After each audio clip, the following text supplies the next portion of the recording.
Hello and welcome back to Pinstripe Pulse. I am Liam. I'm joined here by Jake. The Jake, what's the mood, man?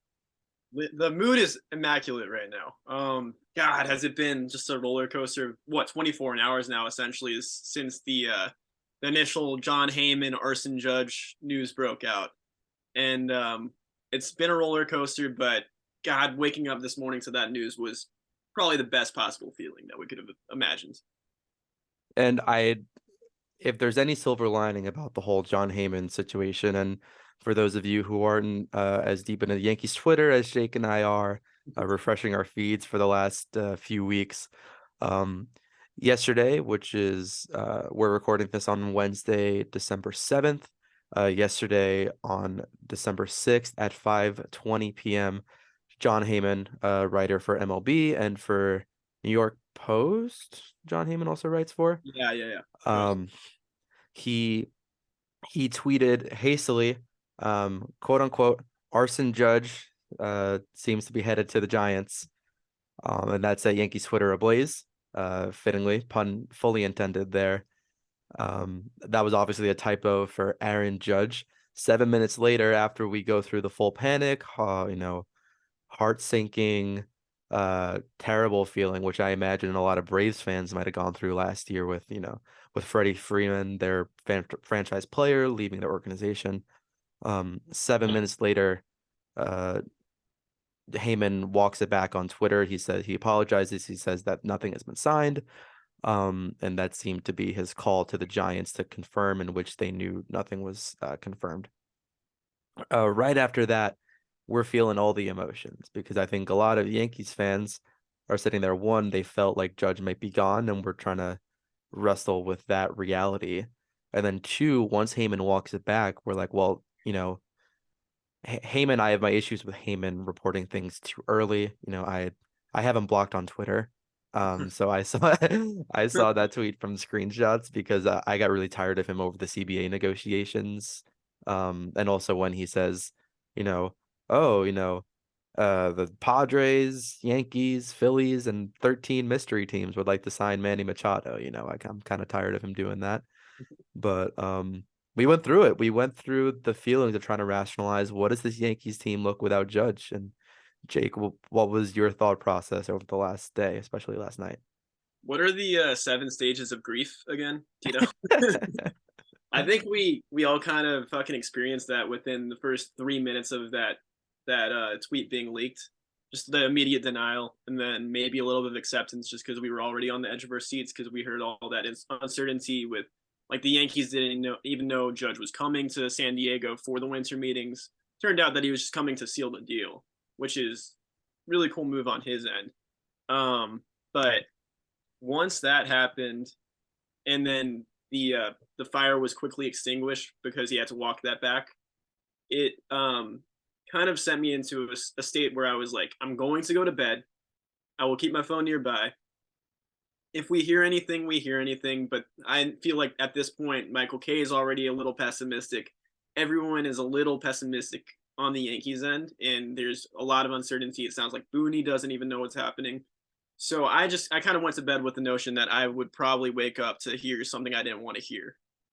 The exact opposite of that happened at 9 a.m. or 8:30 a.m. this morning. We get the news that he signed on that 9-year, $360 million deal, and that is pretty much like the numbers that we had, written out from like within the last week or so. I'd say 40 million a year straight up for 9 years sounds like a perfect deal for him. Yeah, and to give ourselves credit, we did our whole free agency episode and we went by some of the Fangraphs predictions. And when we predicted Aaron Judge back to the Yankees, which I think that was J Ray's easiest pick of the day in our podcast. Go check that out, episode number 3. We give a whole outline of what we think the roster might look like for next year, what we could do. We bumped it up to 40 million a year. I think they were projected at 37 and a half. We settled on 8 years, 320. And he just got another year at 40 million, 9 years, 360. And it's a big contract. It's a lot for Yankees fans to wrestle with. My first feeling at the beginning of April when he got offered $210 million contract, 215. 13.5 or something like that. Yeah. So I thought that was hefty at the time. he went out and he had the best season ever. And I think what the insight that yesterday gave us with the Heyman tweet, with going through the stages of grief, I was full denial mode. I don't think I ever got out of denial mode until I got myself a little buzzed on hot chocolate whiskeys while watching the Yes Hot Stove show at around 7 o'clock. Um, but the one thing that that gave us was, if there's any introspection for Yankees fans, what does this team look like without Aaron Judge? What does this organization look like without Aaron Judge? We had dark times between Derek Jeter's last game in Pinstripes and the Baby Bombers debuts, Gary Sanchez, Aaron Judge in at the end of 2016. That was not a fun Yankees team. You No, know, not. I watched more Yankees baseball when I was 8 than I did for those 2 years, and I was fully a teenager with my own control over the Olympic TV. rule. Yeah. Um, my friend who's a Red Sox fan texted me this morning. He said, "I hate this, but congratulations. I like seeing organizations retain their stars." Obviously, a sub to Fenway Sports Group, letting Mookie Betts go to the Dodgers a few years ago. And but he said, "I've been to the stadium a few times. I'd like to go see the rivalry at Yankee Stadium as well as in Fenway." There's 99 jerseys all over the ballpark. I'm a big jersey guy. Jake knows this. I wear this jersey every game we go to. It's I'm true. gonna I'm gonna finally invest in a new one. This is the majestic 2018 version. I'm gonna get me a Nike Judge jersey. I haven't worn it on this podcast because Judge wasn't a Yankee. And I hope to look back at this time. You'll see me wear a lot more jerseys. And know that was just a blip on the radar where I wasn't wearing my Yankee stuff because I didn't want to put Judge on my back until we knew.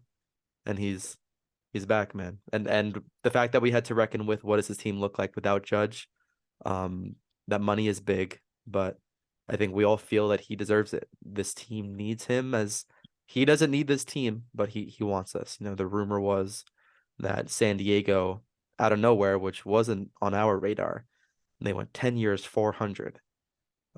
Which Crazy. means I hope they spend big on another player. They're a really fun team. Maybe they're in on the shortstops. They've been in on Trey, Carlos Correa apparently willing to move Tatis around.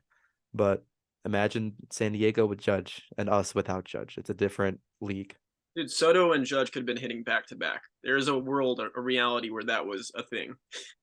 It, that lineup could be Tatis 1, Judge 2, Soto 3, Machado 4, or any sort of permutation there, which is crazy. And I really appreciate San Diego for not being a quote unquote big market. But that's where the Yankees, I think they knew Hal Steinbrenner was in Italy chartering this deal. I think they knew that they had to keep being the Yankees. All this stuff that we've heard about them losing a lot of money with COVID. I don't really have sympathy for the billionaire brand that is the New York Yankees, but losing some money relative to what the whole world went through, you know. So I think they understood they have this money. Judge is an A+ brand. He's one of the faces of baseball. He is definitely the face of baseball in the New York metro area, and we need him back. Absolutely. And like the thing is, I don't know if you saw this, but I saw one report that said that the Yankees made 6 to 7 digits alone just from the last 2 weeks of the 61 home run chase, which is insane. Like that type of profit's not going to be brought in by any other player in the league, period. Yep. Because that type of record just doesn't happen every day, every season. This is the first time that anyone's come even remotely close to it in what, at least a decade. Yeah. So even if he doesn't perform to that level every season, you're still getting 5 to 6 years of greatness. And then after that, everything that you get after that's still just a plus. A little Yeah. icing on. And we shouldn't expect Judge's season to happen again. For all-time players, Hank Aaron didn't have a season like Aaron Judge had. And he is one of the best power hitters of all time, one of the best players, bar none, of all time in Major League Baseball. So, and he hit over 750 home runs. Um, so I think for Judge to give you 40, 100 for the next few years, that's what we're looking for with Judge. To give you solid defense. I know he was preserving his body. He played a lot of center field this year. Now we have Harrison Bader, and Harrison Bader's under contract. Judge was going to play right field. He's going to play a Gold Glove level right field for, I would say, at least the next 3 years. maybe 4. We'll see how his body holds up. And then ultimately, the baseball market changes, it evolves. It won't happen as quickly as the NBA has in the past 15 years with some of these jarring contracts for players I've never even heard of, but we'll in 9 years, Aaron Judge getting 40 million, maybe he'll be a little bit overpaid, but I don't think it's going to look too bad at a pretty solidly producing DH. And we look at similar body types like Nelson Cruz has held up. It's not like Judge doesn't have a hit tool. He's not only power.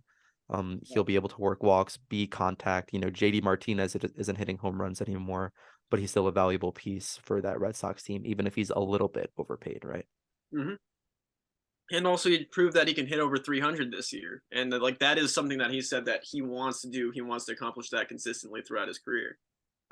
So you should expect him to have very good like bat to ball skills throughout the entirety of that contract, even when he gets into maturity. If he develops into solely a DH at age 38 through 40, then so be it. But we shouldn't even be looking forward that far, because guess what? He's going to be here in another big World Series window at this point. And I'll be damned if the Yankees just told him, hey, we're going to sign you, but we're not going to bring in other pieces to help like make sure that we fortify this thing. So I'd expect other big moves to be made within the next, hopefully within this week. At least the winter meetings are wrapping up today, but there's still a chance of a big signing happening within the next 24 hours. And then beyond that, there's still going to be time to make more moves. So I'm happy and excited to see what they do. Yeah, and we'll see things move quickly over there at the Marriott or whatever hotel they're staying at in San Diego. So quick aside before we get into some of those complimentary moves. When Judge was going to San Diego to make the signing, I think Brian Hoke tweeted out that he's going from Tampa to San Diego. My brother is studying to be a pilot, and he has a website that he uses to track airplanes just because he's interested. And I went to Declan and I said, "Hey, like, can you see, are there any private planes going from like the Tampa region to San Diego?" And he went, "Yeah, oh sure." And I found out, I looked at a map, and George Steinbrenner Field and what Raymond James Stadium, where the Tampa Bay Bucks play. They're right next door to each other. Yeah, they're right next door to each other, and they're right around the corner from Tampa International Airport, where Nestor Cortez posted a great picture the other day. Hey, Very just asking for a friend. What's up? The funny thing about that game, my buddy Alex Katz, shout out to Alex. He's the owner of Stadium Custom Kicks. He's also a minor league pitcher, pitched in Puerto Rican fall league this season. He was at that game because he was giving shoes to one of the Bucks players. He was dropping off a new pair of custom kicks, and look who's there, Aaron Judge. So we got a selfie with him and everything. Oh, that's So awesome. yeah, That's he sick. posted on the story and everything. So I was like, oh shit. And there were Yeah. a bunch of Yankees there. Mike King was there, and obviously Nestor was there. So I think that Judge had a sneaky little idea of what was going on at that point, but like he's been so private with this entire thing. He's a master negotiator, like plain and simple. So he knew how to exactly like play all the strings that he needed to with while still being like respectful to the fan base and everything. And that's the kind of leader that we want from Judge. He's been super respectful about the contract negotiation process. Um, we found in the Time magazine article that named him athlete of the year that he wasn't so happy with how the Yankees handled the opening day situation. I understand that on a business end for the Yankees. I understand why he was annoyed and tried to turn the fans against them, but credit to Judge because he handled that whole situation with grace. I think the fans always had sympathy and admiration for him, and between how he handled himself with his teammates, with the media, and also went out and had one of the best seasons that we've ever seen. Um, I think we were all by the past April. I think we were all pretty forgiving of Judge turning down some big money. But yeah, Judge flies in to ink that deal. My brother, he looked at the plane from Tampa, and it was the landing in San Diego. It was like going over San Diego. It was the only private plane like incoming to land in the region that went from Tampa. So like it was Judge's plane, crazy enough. He Pretty clicks obvious. on it and he's like, I've never seen this before. It's number 3 in the world. It's being tracked by 400 people. That's amazing. And that's what Yankees fans are, just watching the plane land after hearing that Judge is going to San Francisco. He's not coming back to New York, and he's going there to ink the deal himself. and I guess they were up all night because that was 8:30, like that was early Eastern time. That deal was inked, that hasn't been signed yet. It was agreed upon at around 5 a.m. 5 a.m. on Pacific time. Yeah, it's Yeah. crazy. Yeah, like most of the meet I go on to YouTube to see if there's any, a lot of our favorite baseball YouTubers or MLB Network are looking to do coverage. They're all asleep. Like Yeah, we were awake. They poor Lauren was on MLB Network and Harold Reynolds is there in like a beanie and yeah. like a jacket. All in their fucking PJs. And like I think that's the thing though too is like unless you're in like a specific network, you're not going to be just like up and at it. I mean, some psycho crazy fans like us might be standing outside the hotel at that point. But if you're with a network, you have specific times that you're going to be working, and like you know that. And unless you're with a network where you have someone like an insider telling you, "Hey, this is happening right now," how are you going to know? Like, 5 a.m. is like very select people wake up at that time, just they're ready for news to break. Yeah. So I think that was a fun little thing to wake up to. It was the best way to start your morning, and I think they were very strategic with the way that they signed that deal because they could have had it done before he even got on the plane last night, and then dropped it right before midnight Eastern time or Central or Pacific. But the way that they made it wait, it built that anticipation even more, which was just awesome to see. Yeah, and what that does too, I'm sure they're figuring out the kinks of the contract today, the specifics, because the Yankees haven't come out with it, Judge hasn't come out with it. But I think the numbers are there. It's just, the small details. I think that this is the offseason if they are going to spend big, if the Yankees are really going to spend big, which they already proven they're willing to go to 40 million a year for Judge, which I think needed to happen either way. Like we brought up scenarios of them potentially not having Judge back. And when you look back at it, there's really no world that makes too much sense without him there. Um, I think that that was proof that Hal Steinbrenner, for the first time in his tenure, like without his father being in the picture, this was his first time where he actually said, "You know what? Screw it. I'm bringing out my big guns because I have just the same amount of capital as you all do." And I think he sees what Steve Cohen did with Verlander, and I think that kind of lit a bit of a fire under his ass to actually get some things done. I think I wouldn't be too surprised, honestly, if he said, "You know what? Screw the thresholds. I'm going over 280." Because he's already nearly there. And I think he's at the point too where like they've lost enough in the playoffs where he just wants that World Series ring. We were confident that he was going to get the Judge deal done before the postseason really wrapped up. But like we talked about it early on, like he said that he would do like move wind and water essentially to get that deal done. And I don't see him stopping here. So there's a chance they make a bunch of trades to make that happen and like they get to maybe 250 to 270, but I can see them going up to 300. It's not out of the realm of possibility at this point.